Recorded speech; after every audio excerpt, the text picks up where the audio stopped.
Bismillahirrahmanirrahim. Masalah gambaran tentang perhitungan amal.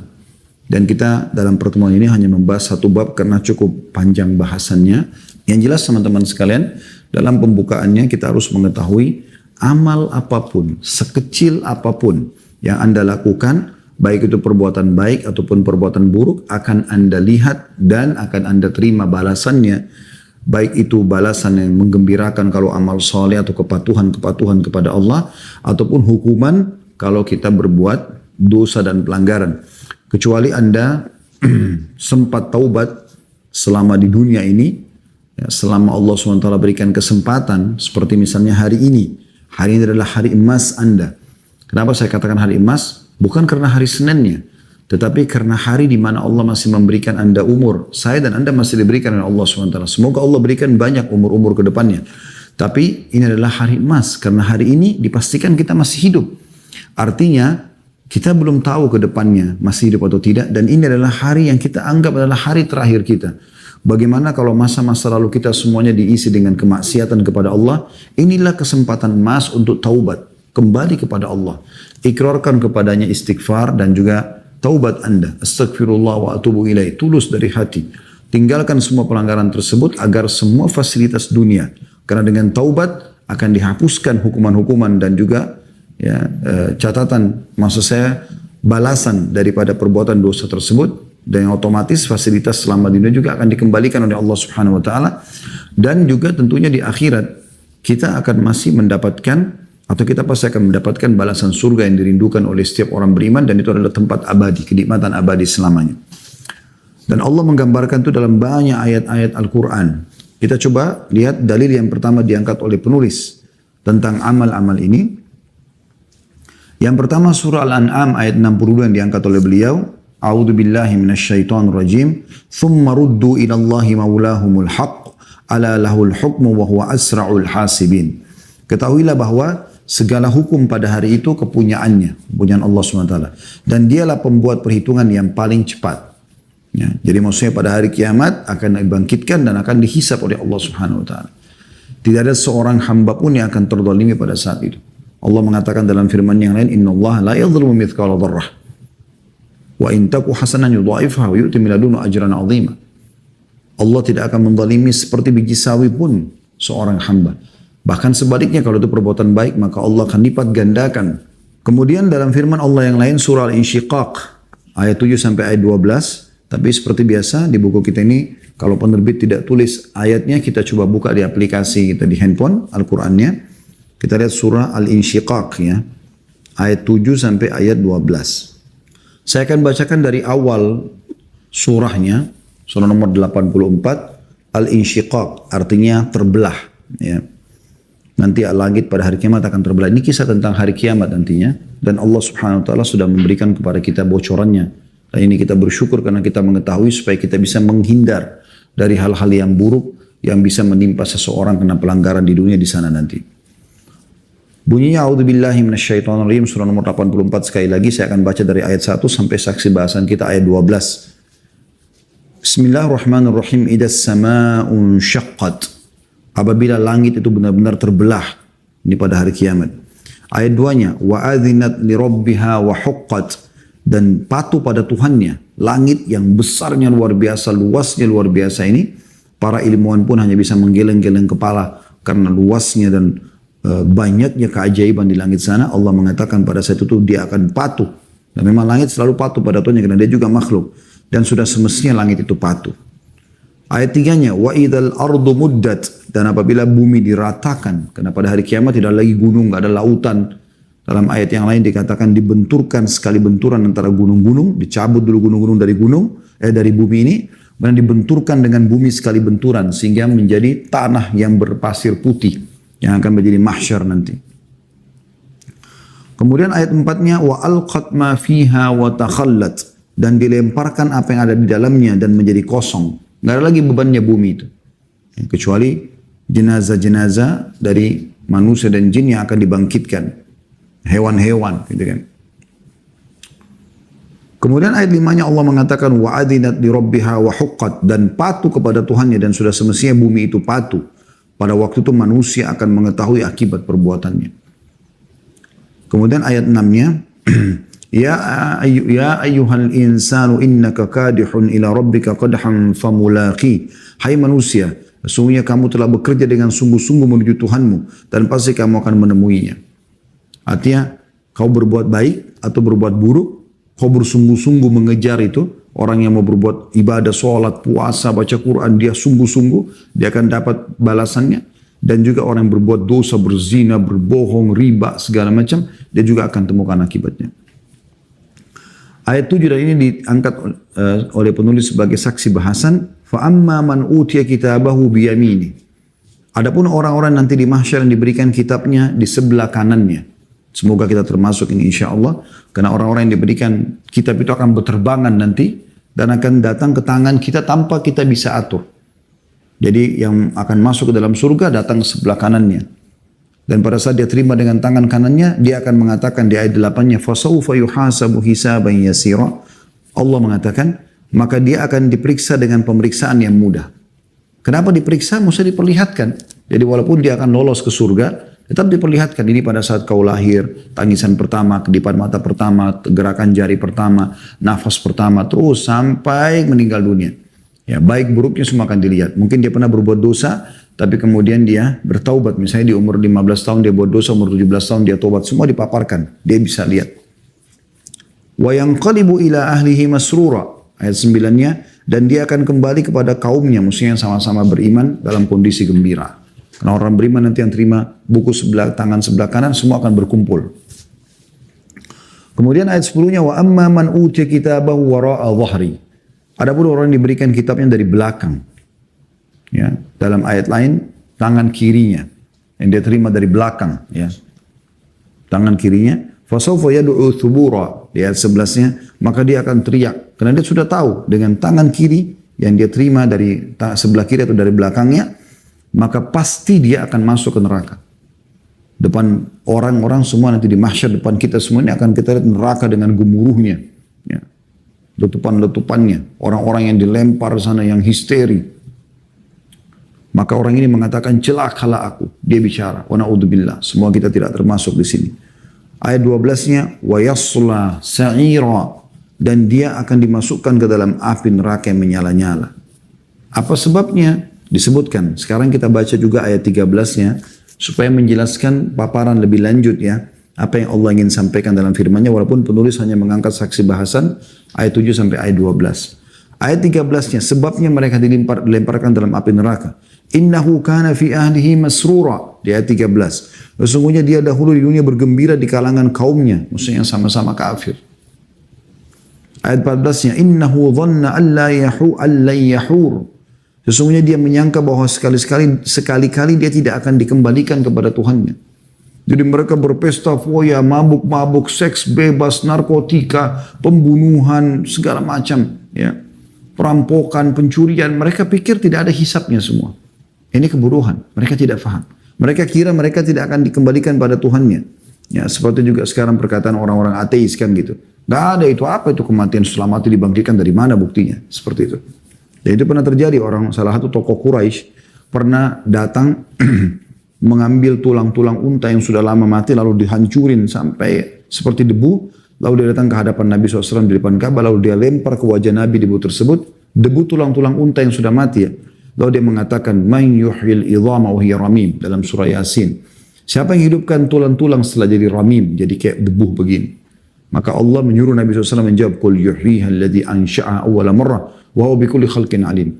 Katakan, hai Muhammad, yang akan menghidupkan kembali itu adalah yang telah menciptakannya pertama kali. Dan dia maha mengetahui ciptaan-ciptaannya. Ayat 15-nya, "Bala inna rabbahu kana bihi basira." Ketahuilah dan yakini dengan benar, sesungguhnya Tuhannya selalu melihatnya. Jadi bodoh orang kalau dianggap tidak dilihat oleh Allah Subhanahu wa taala. Ya. Kalau Anda nanti mau tadabbur ayat Al-Qur'an, maka Anda bisa baca insyaallah lanjutannya ayat 16 sampai ayat 25 ini tentang bagaimana Allah Subhanahu wa taala memastikan Dia yang pencipta. Dia menceritakan tentang terbitnya matahari, datangnya malam, gitu kan. bulan terlihat, maka itu semua tanda-tanda kebesaran Allah SWT. Saksi bahasan kita sampai ayat ke-15. Dan di sini dipastikan akan ada hisab, akan orang menerima buku tangan sebelah kanan yang akan selamat. Semoga kita termasuk insya Allah, dan tangan sebelah kiri bagi orang yang celaka. Selanjutnya diangkat oleh penulis surah Al-Haqqah ayat 18 sampai 29. Ya, surah nomor 69 ya. Surah nomor 69 ayat 18 sampai 29. Tapi saya coba baca dari ayat satunya. Kita coba tadabburi ini. Karena ini bicara tentang hari kiamat. Al-Haqqah artinya hari kiamat. A'udzu billahi minasyaitonir rajim. Surah nomor 69 sekali lagi, mulai ayat 1 insyaallah. Bismillahirrahmanirrahim. Al-Haqqah. Hari kiamat itu. Kiamat artinya hari kebangkitan. Mal Haqqah. Apakah hari kiamat itu? Wa ma adraka mal Haqqah.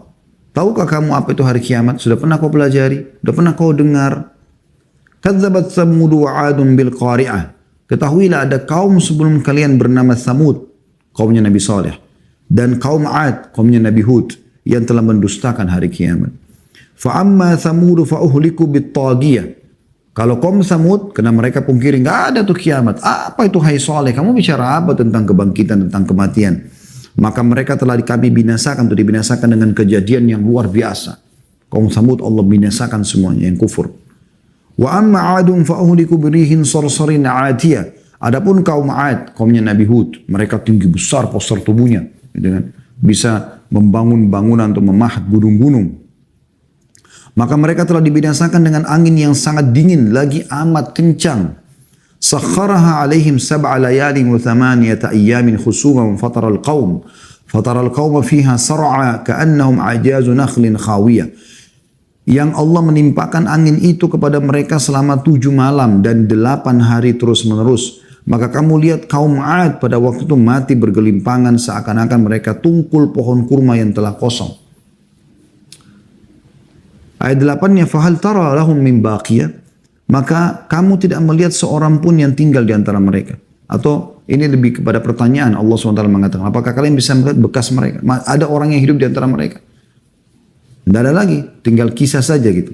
Tapi ini semua Allah hancurkan karena mereka kufur kepada hari kiamat. Ya. Ayat 9-nya, waja'a Fir'aun wa man qablahu wal mu'tafikatu bil khati'ah. Dan telah datang Fir'aun setelah Tsamud dan 'Ad. Ada lagi kaumnya Nabi Musa, Fir'aun. Dan orang-orang yang sebelumnya dan penduduk negeri yang dijungkir balikan karena kesalahan besar. Kesalahan besar mereka disebutkan ayat 10-nya, fa'asaw rasul rabbim fa'akhadahum akhdatar rabiyah. Maka masing-masing mereka mendurhakai Rasul Tuhan mereka. Enggak ada, kau bukan Nabi, kau bukan Rasul. Seperti kita tahu Fir'aun memungkiri Musa. Ya, kemudian 'Ad memungkiri Hud. Kaum Lut kepada Lut. Ya, kemudian kaumnya Nabi Ibrahim, Namrud. Ya. Kemudian kaumnya Nabi Saleh, kaum Tsamud. Semua Allah binasakan. Kaum-kaum Nabi yang mulia alaihi wassalatu wassalam ini.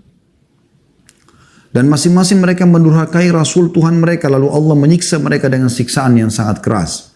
Inna lamma tagal ma'u hamalnakum fil jariyah. Sesungguhnya kami tak kala air telah naik sampai gunung. Kami bawa nenek moyang kamu ke dalam bahtera. Kisah Nabi Nuh alaihissalam. Semua banyak umat-umat sebelum kita yang sudah Allah gambarkan. Mereka ini memungkiri hari kiamat. Linaj'alaha lakum tadhkiratan wa ta'iyyaha udhunun wa'iyah.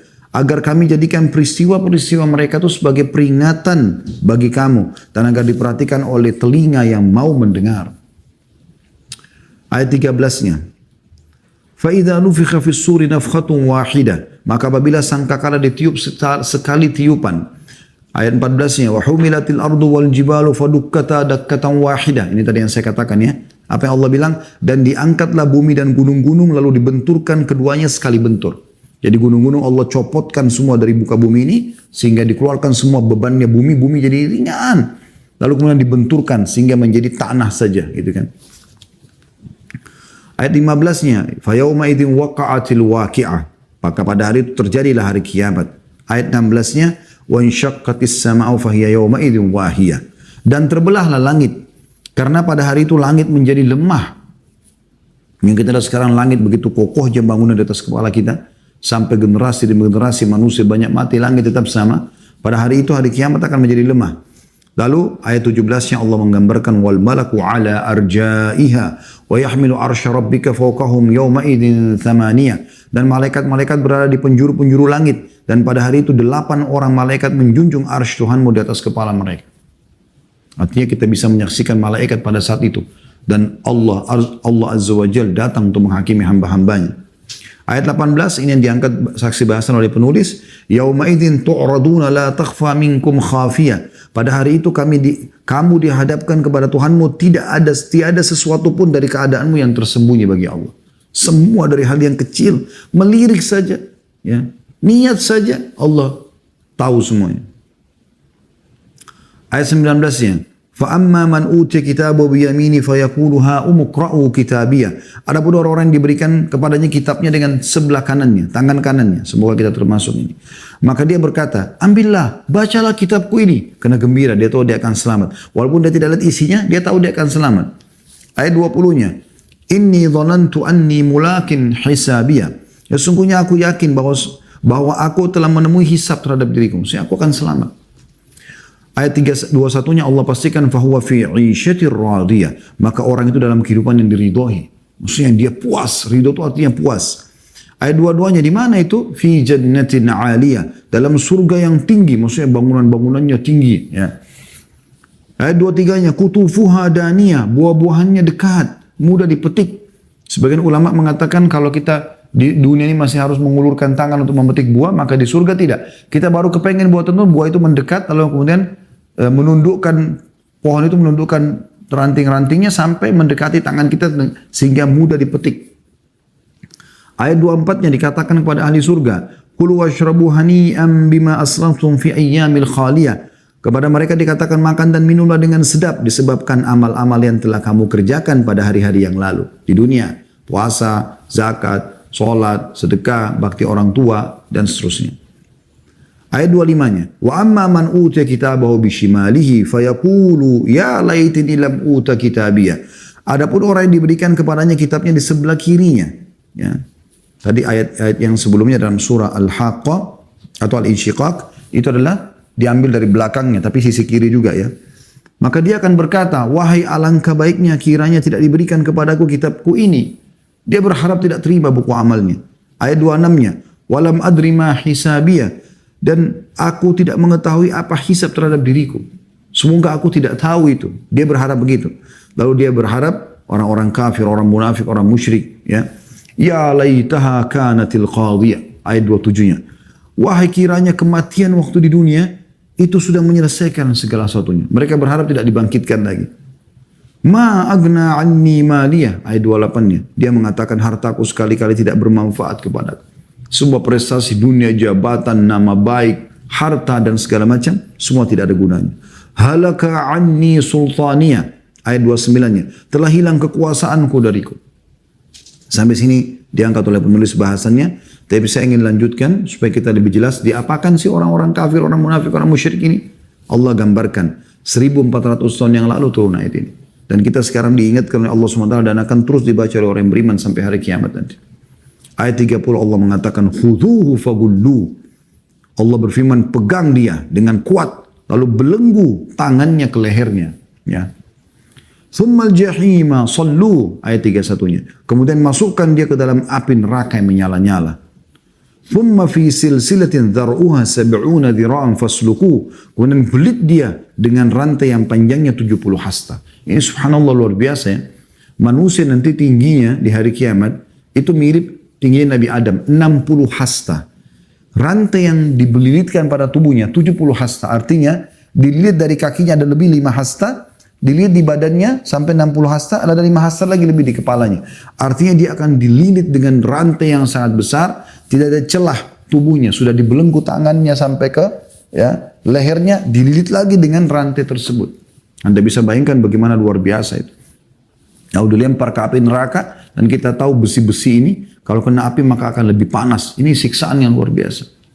Apa sebabnya ya Allah? Kenapa mereka dihukum begini? Allah mengatakan dalam ayat 33-nya, Innahu kana la yu'minu billahil azim. Karena dulu dia tidak beriman kepada Allah yang maha besar. Diingatkan Allah berfirman, Allah melarang, Allah perintahkan. Apa itu? Ya. Kamu masuk surga aja sendiri. Wala yahuddu ala ta'amil miskin, ayat 3-4-nya. Dan juga tidak mau mendorong orang lain untuk memberi makan.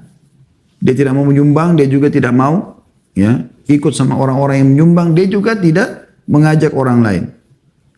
Ayat 35-nya, falaisa lahul yawma hahuna hamim, maka tidak ada seorang pun penolong baginya pada hari ini. Wala ta'amun illa min gislin, ayat 36-nya, tadi ayat 35 sebelumnya, ayat 36-nya, dan tidak ada pula makanan sedikit pun baginya kecuali dari darah dan nanah. Ini sudah kita jelaskan di bab tentang makanan dan minuman ahli neraka. Wa na'udzubillah. Ayat 37-nya, la ya'kuluhu illa al-khati'un, tidak ada yang memakannya kecuali orang-orang yang berdosa. Jadi ini hukuman yang luar biasa ya. Baik, selanjutnya teman-teman sekalian kita akan masuk ke hadis-hadis Nabi alaihi salatu wassalam setelah dipaparkan 3 surah Al-Quran tadi dengan beberapa ayatnya. Al-An'am 62, Al-Insyiqaq tadi sudah kita bacakan dari ayat 1 sampai ayat 15, saksi bahasan oleh penulis 7 sampai 12. Kemudian Al-Haqqa dari ayat 1 sampai kita baca tadi sampai ayat 37. Jadi 37 ayat kita baca dari Al-Haqqa lengkap tentang bagaimana kondisi hisab amal pada hari kiamat nanti. Di dalam hadis disebutkan urutan 78 dari awal kita belajar di bab neraka ini, semoga Allah selamatkan kita darinya. Abu Hurairah radhiyallahu anhu meriwayatkan sabda Rasulullah sallallahu alaihi wasallam, la tazulu qadama 'abdin yawmal qiyamah hatta yus'alu an arba'ah. An umrihi fima afnah wa an ilmihi madza amila bihi wa an malihi min aina iktasaba wa fima anfaqa wa an jismihi fima ablah. Tidak akan beranjak kedua kaki seorang hamba di hari kiamat nanti sampai ditanya 4 perkara. Yang pertama tentang umurnya, apa yang dia habiskan, untuk apa dia habiskan. Waktu-waktu 24 jam, 1 jam ada 60 menit, 1 menit ada 60 detik. Kau habiskan untuk apa itu? Akan ditanya oleh Allah SWT. Karena Allah tidak ciptakan kita sia-sia. Ada tujuannya kita diciptakan di sini. Dalam surah Az-Zariyat Allah jelaskan itu. A'udzu billahi minasyaitonir rajim. Wa ma khalaqtul jinna wal insa illa liya'budun. Aku tidak ciptakan jin dan manusia kecuali untuk ibadah. Jadi Anda lahir di muka bumi ada tujuannya. Dalam ayat lain Allah mengatakan, am hasibtum annama khalaqnakum abatha wa annakum ilayna la turja'un? Apakah kalian mengira kami ciptakan kalian sia-sia dan kalian tidak akan dikembalikan kepada kami? Nggak ada tujuannya. Ya. Belajar dari banyak manusia yang sudah berlalu sebelum kita. Ada utusan-utusan Allah, para nabi-nabi yang telah menyampaikan dan bagaimana beliau-beliau selamat, ya, meninggal dengan husnul khatimah, berikut juga dengan pengikut-pengikutnya yang beriman, dan bagaimana yang kufur Allah binasakan, dan sudah kita bacakan tadi. Kisah kaum Hud, ya, namanya kaum Ad, kisah kaumnya Nabi Saleh, kaum Samud, kisahnya Fir'aun, kaumnya Nabi Musa, kisahnya orang yang kufur dari kaumnya Nabi Nuh dan seterusnya. Yang kedua ditanyakan tentang ilmumu, apa yang telah dilakukan, tentang ilmunya apa yang telah dia lakukan. Ya, dia sudah amalkan belum? Anda dengarkan tentang sedekah, tentang sholat, tentang puasa dan seterusnya. Yang ketiga tentang hartanya, dari mana ia dapatkan dan untuk apa ia nafkahkan. Ini satu-satunya pertanyaan yang ditanyakan, dari mana sumbernya, kemana dikeluarkan. Jadi harus 2 hal yang jelas di sini. Sumbernya halal, keluar pada tempat yang halal. Nah, ini sudah pernah kita jelaskan dan saya ingatkan kembali, sumber harta itu ada 4. Ya, dan dikeluarkan juga ke 4 sasaran. Yang pertama yang terbaik, sumbernya halal, keluar pada yang halal. Ini terbaik dan ini yang harus kita jadikan sebagai target kita supaya harta itu bersih sampai kepada kita, yang Allah halalkan saja dan dikeluarkan juga hanya di jalan Allah saja. Yang kedua, sumbernya halal tapi keluarnya haram. Dia kerja halal, bisnis halal tapi dipakai zina, dipakai judi. Ini jadi dosa dia. Dia berpahala mencari rezekinya, dia berdosa dengan aplikasinya. Pengeluaran ini akan dipertanggungjawabkan. Yang ketiga, sumbernya haram, keluar pada halal.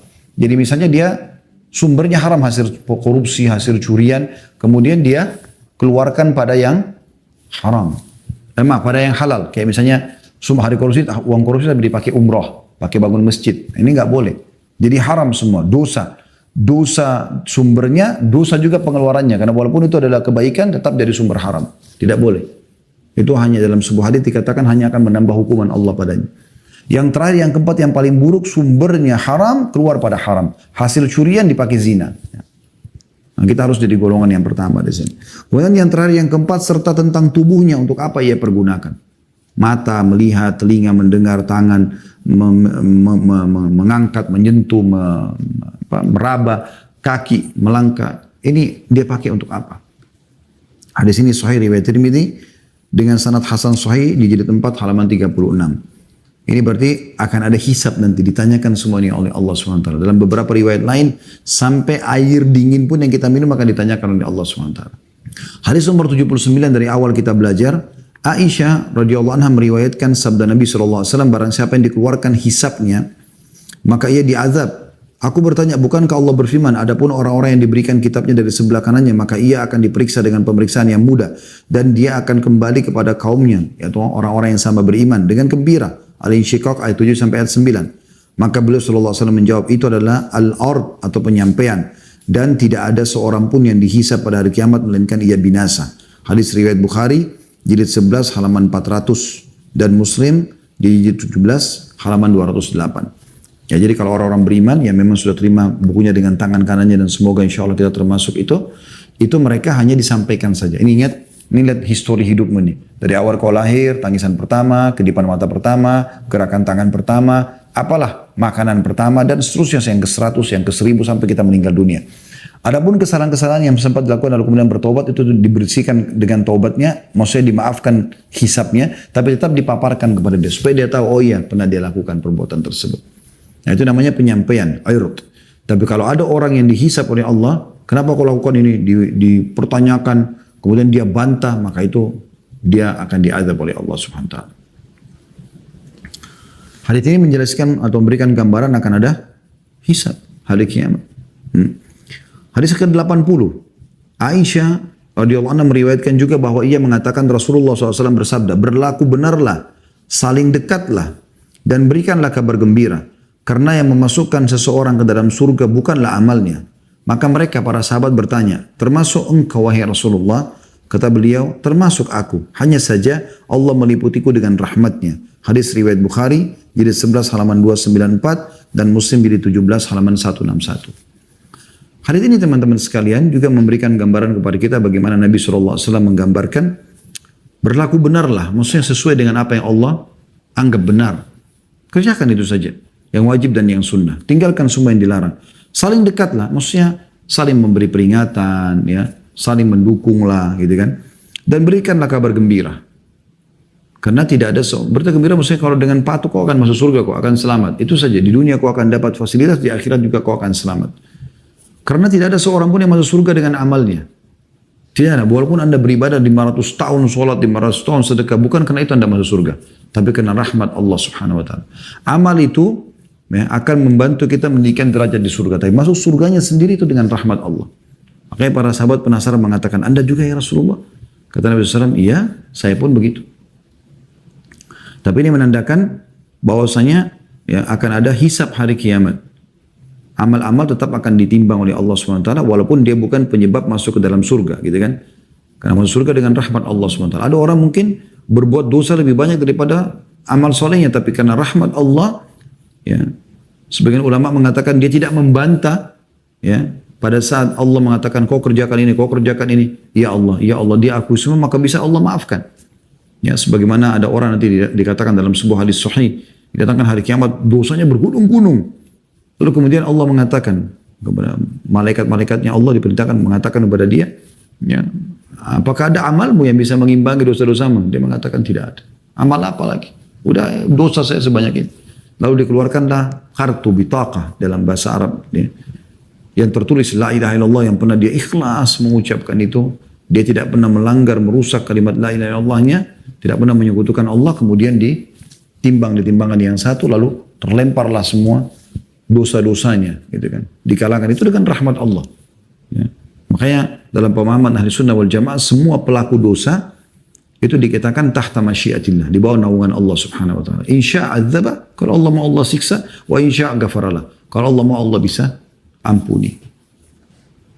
Dan ini gambaran di timbangan nantinya. Allah Subhanahu wa taala punya kekuasaan untuk memaafkan atau menghukum. Hadis ke-81, Abu Hurairah radhiyallahu anhu meriwayatkan sabda Rasulullah SAW, kalian benar-benar akan menunaikan hak-hak kepada orang yang berhak menerimanya pada hari kiamat nanti, sehingga dibalaskan untuk kambing yang tidak bertanduk dari kambing yang bertanduk. Hadis ini diriwayatkan oleh Muslim dan juga Tirmidzi. Tidak ada sesuatu teman-teman yang tidak dihisab oleh Allah SWT. Kalau anda pernah menggibah orang, anda pernah memfitnah orang, anda pernah mencuri, mengambil yang bukan hak anda, dan anda tidak sempat minta maaf dan mengembalikan di dunia, maka pastikan anda akan bertemu dengan orang tersebut hari kiamat. Walaupun dia meninggal lebih dulu atau anda meninggal lebih dulu. Jangankan kita teman-teman sama manusia, yang memang Allah berikan beban, taklif, ya, beban hukum. Binatang saja, kalau anda saling tanduk, Allah akan hakimi dua domba, kenapa saling tanduk menanduk. Ini ada hisab. Kemudian hadits nomor 82, urutan 80 dari awal kita belajar bab neraka ini. Abu Hurairah radhiyallahu anhu meriwayatkan sabda Nabi SAW, la yakhtasimanna kullu syai'in yawmal qiyamah hatta syatani fi man tatahata. Segala hal itu benar-benar akan berbantah-bantahan pada hari kiamat hingga 2 ekor kambing tentang perkara tanduk menanduk. Diriwayatkan Ahmad dengan sanad hasan. Ya, ini luar biasa, berarti betul-betul akan dihisab oleh Allah Subhanahu wa taala. Selanjutnya, hadits nomor 83 tentang dalil adanya hisab hari kiamat. Ummu Salamah radhiyallahu anha menuturkan Rasulullah SAW suatu hari pernah berada di rumahku dan tangannya memegang siwak. Lalu beliau memanggil dayangnya atau pelayan Ummu Salamah di rumah. Hingga tampak kemarahan di wajahnya karena beberapa kali dipanggil, pembantu itu tidak datang gitu.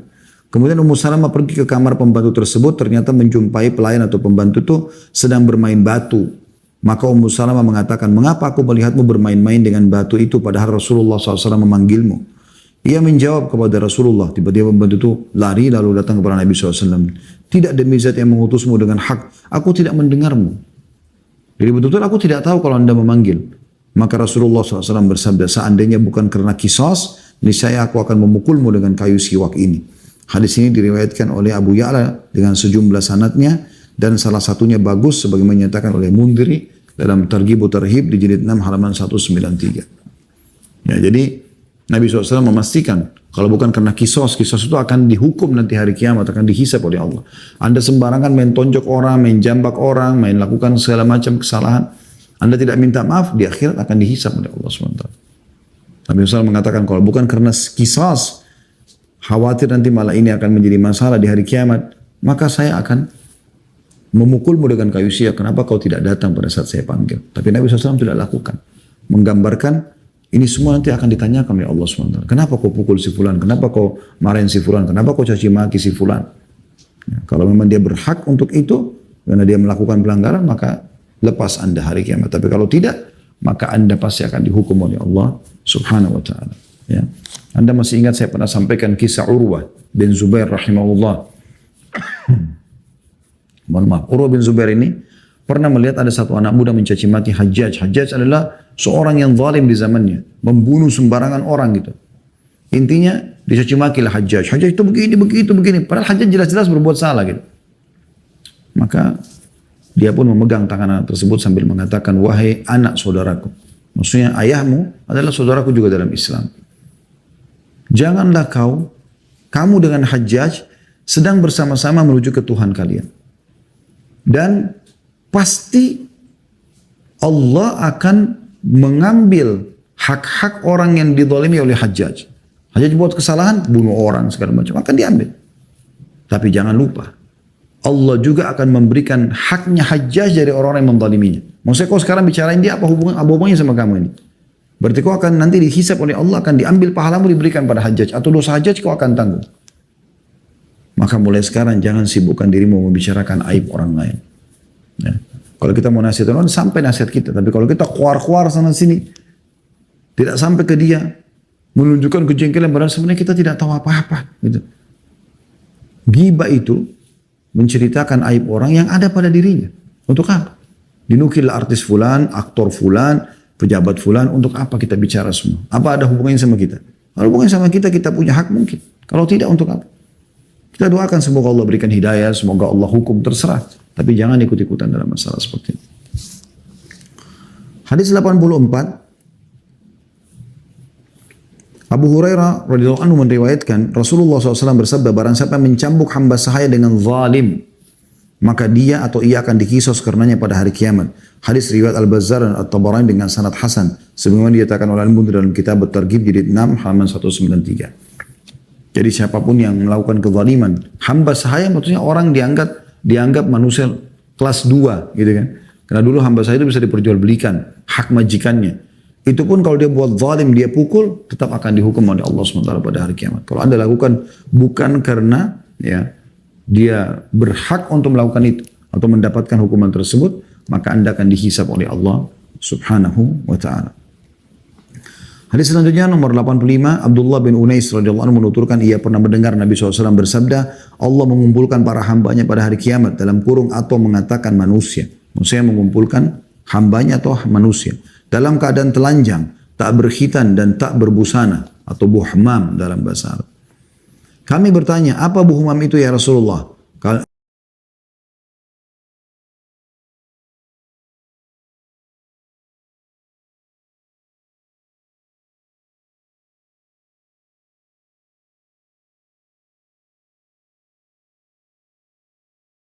Kurung atau mengatakan manusia. Maksudnya mengumpulkan hambanya atau manusia dalam keadaan telanjang, tak berkhitan dan tak berbusana, atau buhmam dalam bahasa Arab.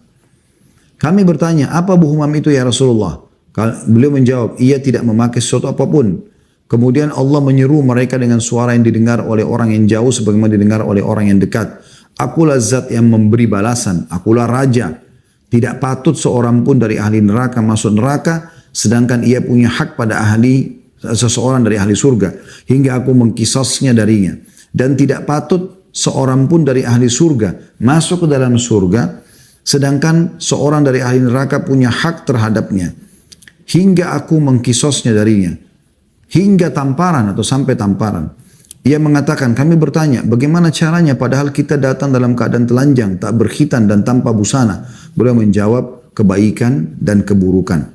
Hadis riwayat Ahmad dengan sanad hasan sebagaimana dinyatakan oleh Al-Mundhir dalam kitab At-Targhib jilid 6 halaman 193. Ini hadis yang paling jelas tentang masalah hisab, teman-teman sekalian. Allah Subhanahu wa taala memastikan pada hari kiamat nanti bersumpah atas zatnya Allah yang mulia, tidak akan masuk ke dalam neraka seseorang ahli neraka sedangkan dia masih punya hak dari ahli surga, dan tidak akan masuk surga ahli surga sementara dia masih punya hak dari ahli neraka sampai Allah kisas. Jadi begini maksudnya. Contoh misal, Anda seorang muslim, Anda bekerja di satu orang kafir, pemilik perusahaan orang kafir, sampai meninggal dia dalam keadaan kafir, Anda sampai meninggal dalam keadaan muslim. Secara teori syar'i, Anda masuk surga, dia masuk neraka karena dia meninggal dalam keadaan kafir. Baik, nanti pada hari kiamat, misal Anda selama bekerja sama dia, ada hak Anda yang tidak dikasih. Pesangon kah, gaji kah, apalah fasilitas yang sudah dijanjikan dia tidak kasih. Dia harusnya masuk neraka kan? Tapi tetap aja, kalau Anda punya hak belum Anda dapatkan di dunia, maka di akhirat Allah akan datangkan tuh orang, pimpinan Anda, didatangkan lalu Allah nilai pelanggaran dia, lalu diberikan dalam bentuk pahala kepada Anda. Sehingga tadinya Anda cuma punya pahala 100 ribu misalnya, pelanggaran dia nilainya 10 ribu, Allah akan tambahkan 10 ribu, jadi Anda punya 110 ribu misalnya. Ya, jadi akan meninggikan derajat Anda di surga. Sebaliknya, tidak akan masuk penghuni neraka ke neraka selama dia masih punya hak dari ahli surga. Misal kita balik sekarang, Anda pemilik perusahaan sebagai muslim, Anda meninggal dalam keadaan Islam, ada pegawai Anda kafir, dia meninggal dalam keadaan kafir, maka dia dari ahli neraka. Tapi ternyata selama dia bekerja ada hak dia yang belum Anda kasih. Bukan berarti karena dia kafir Anda tidak dikisos. Tidak, Anda akan dikisos. Anda akan dihisab oleh Allah SWT. Allah datangkan nanti, Allah nilai pelanggaran Anda pada dia, haknya yang tidak Anda kasih itu, lalu kemudian mengurangi pahala Anda. Ya, dan ini akan terjadi. Allah SWT bersumpah dengan itu. Maka ini sebuah keadilan yang luar biasa gitu kan. Dan pada saat itu para sahabat mengatakan, ya Rasulullah, bukankah kita dibangkitkan telanjang, tidak berbusana, tidak pakai alas kaki, tidak berkhitan. Bagaimana kita menyelesaikan hak-haknya orang? Kata Nabi SAW, kebaikan dan keburukan. Maksudnya pahalamu diberikan atau kau tanggung dosanya dia. Kalau pahala masih cukup dikasih ke orang-orang. Tapi kalau tidak cukup, dosa mereka akan kau tanggung. Dan ini dirincikan juga dalam hadis setelahnya, hadis nomor 86. Abu Hurairah radhiyallahu anhu meriwayatkan sabda Rasulullah SAW, "Atadruna manil muflis?" Qalu al-muflisu fina man la dirham lahu wa la mata'. Qala al-muflisu min ummati man ya'ti yawm al-qiyamati bi salatin wa siyamin wa zakatin wa ya'ti wa qad shatama hadha wa kadhafa hadha wa akala mala hadha wa safaka dama hadha wa daraba hadha fayuqda hadha min hasanati wa hadha min hasanati fa in faniyat hasanatuhu qabla an yaqdiya ma alayhi ukhidha min khatayahum faturihat alayhi thumma turiha fin nar. Apakah kalian tahu siapa orang yang bangkrut itu? Mereka menjawab, orang yang bangkrut menurut kami ialah orang yang tidak ada dirham dan dinar dan hartanya. Bisnis bangkrut. Kita sudah tahu makna bangkrut ya. Beliau bersabda, bukan.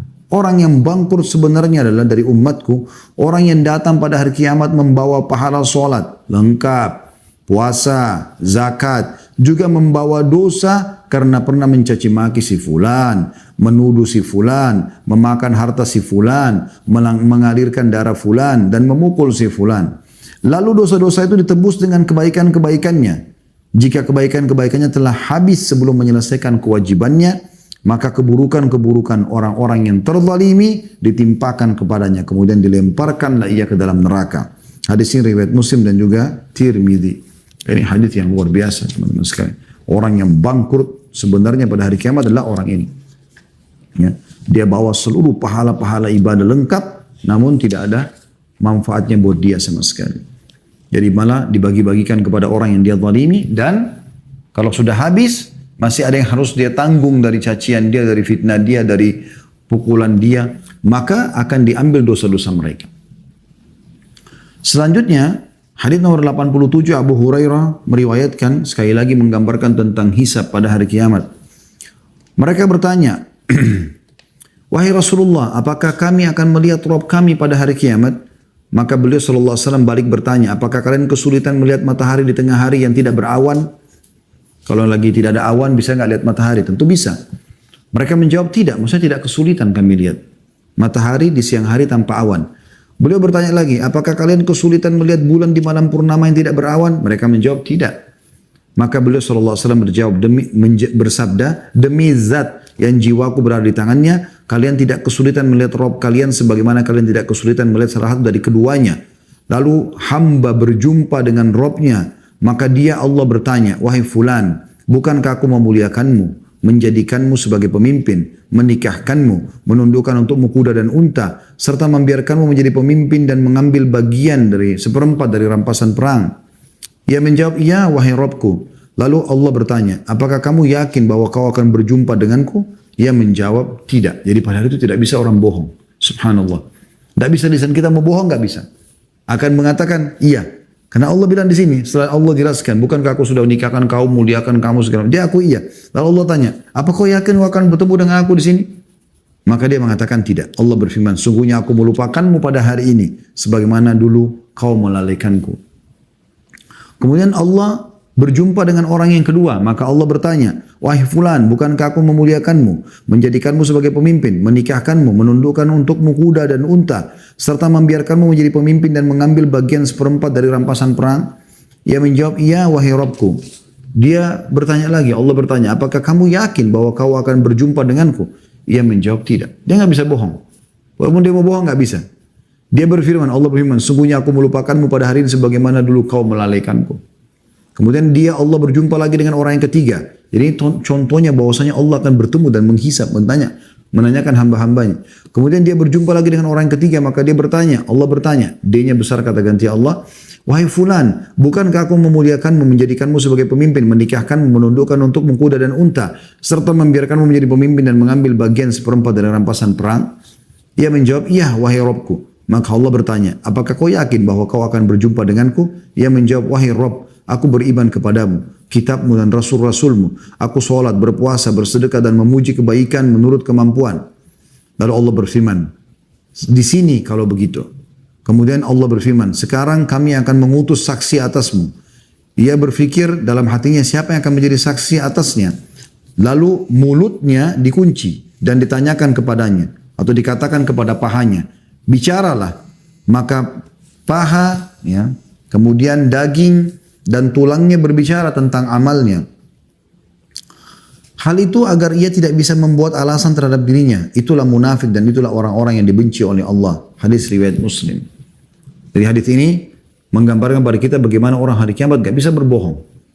Dia terus terang dia mengatakan ia tidak beriman pada Allah, atau dia akan mengatakan aku coba sholat, aku coba begini. Dia mau menghindar, tapi Allah mengatakan akan ada saksinya. Lalu disuruh tubuhnya memberikan kesaksian atas dirinya sendiri. Ya. Jadi matanya bicara, ya, telinganya bicara, tangannya bicara, kemaluan bicara, kaki bicara, semua memberikan kesaksian. Selanjutnya hadis 88, Ummu Mubashshirah Al-Ansariyah radhiyallahu anha pernah mendengarkan Rasulullah SAW berkata di sisi Hafsah, la yadkhulun nara insya'allah min ahli syajarati ahad alladhina bay'u tahtaha. Qalat bala ya Rasulullah, fantaharaha faqalat Hafsah, wa in minkum illa wariduha. Faqala Nabi SAW, qad qala Allah subhanahu wa ta'ala, thumma nunajji alladhina taqaw wa nadharu adh-dhalimina fiha jithiya. Tidak akan masuk neraka, kata Nabi SAW, jika Allah menghendaki seorang pun dari ahlu syajarah. Ahlu syajarah ini dikenal dengan orang-orang yang membaiat Nabi SAW di bawah sebuah pohon di kesepakatan Hudaybiyah. Jadi waktu Nabi SAW mengajak 1.400 sahabat untuk umrah, kemudian mereka ditahan oleh Quraisy di wilayah Hudaybiyah, sekitar 80 km dari Mekah, ya, sebelum masuk wilayah haram. Maka di situ terjadi kesepakatan Hudaybiyah, tidak bisa sama sekali mereka masuk tahun itu ke Mekah, ditahan oleh Quraisy. Namun sebelum terjadi kesepakatan, Nabi SAW sempat mengutus Utsman bin Affan untuk bertemu dengan Abu Sufyan, negosiasi. Kalau kita mau umroh bukan mau perang. Karena Utsman telat datang, maka Nabi SAW ambil janji setia di bawah sebuah pohon. Semua sahabat sepakat. Ya, harus mereka janji setia hidup mati bersama Nabi SAW. Kalau Nabi suruh perang ke Mekah, mereka akan ikut perang. Kalau Nabi suruh pulang, mereka pulang. Maka semua membaiat Nabi SAW pada saat itu kecuali satu orang. Al-Ja'ad bin Qais. Dia adalah seorang munafik. Ini sudah saya sampaikan dalam kisah Sirah Nabawi. Nabi SAW pernah bilang, tidak akan masuk neraka jika Allah menghendaki seorang pun dari ahlu syajarah. Semua yang membaiat itu masuk surga.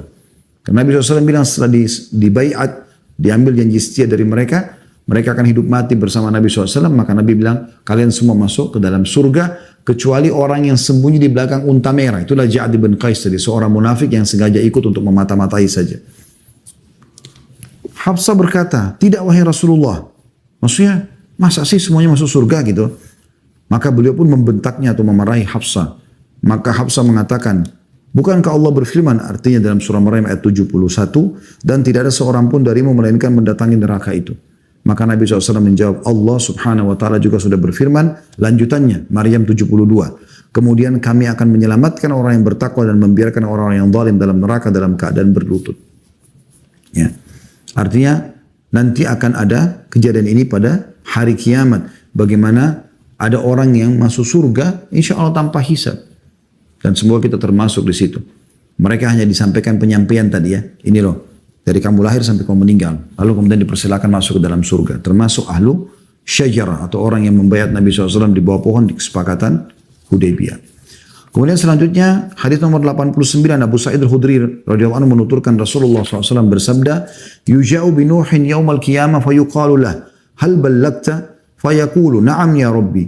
Fatus'alu ummatuhu hal ballagakum? Fayaqul ma ja'ana min nadhir. Fayaqulu man syuhuduk? فيقول محمد وأمته فيجاء بكم فتشهدون ثم قرأ رسول الله صلى الله عليه وسلم وكيف جعلناكم وكذلك جعلناكم أمة وسطا قال عدلا لتكونوا شهداء على الناس ويكون الرسول عليكم شهيدا. Nabi Nuh alaihissalam akan didatangkan pada hari kiamat. Lalu ditanyakan kepadanya, apakah kamu telah menyampaikan hai Nuh? Allah sudah tahu Nabi Nuh sudah menyampaikan, tapi Allah ingin memastikan orang-orang yang zalim, orang yang kafir, yang menolak dakwah beliau terbukti di depan seluruh manusia pada saat itu, dipermalukan oleh Allah. Nuh dihadapkan pada hari kiamat lalu ditanyakan kepadanya, apakah kamu telah menyampaikan? Ia menjawab, iya wahai Rabb. Kemudian umatnya ditanya, apakah ia Nuh ini telah menyampaikan kepada kalian? Begitu bentuk hisabnya, ya. Mereka menjawab, belum ada seorang pemberi peringatan pun yang datang kepada kami. Mereka coba berbohong, mengalihkan kalau Nuh ini tidak menyampaikan kepada kami. Lalu Allah bertanya, siapakah yang menjadi saksimu hai Nuh? Maka Nuh berkata, Muhammad dan umatnya, kita semua ini datangkan hari kiamat nanti. Kemudian kata Nabi SAW, kalian dihadapkan untuk menjadi saksi.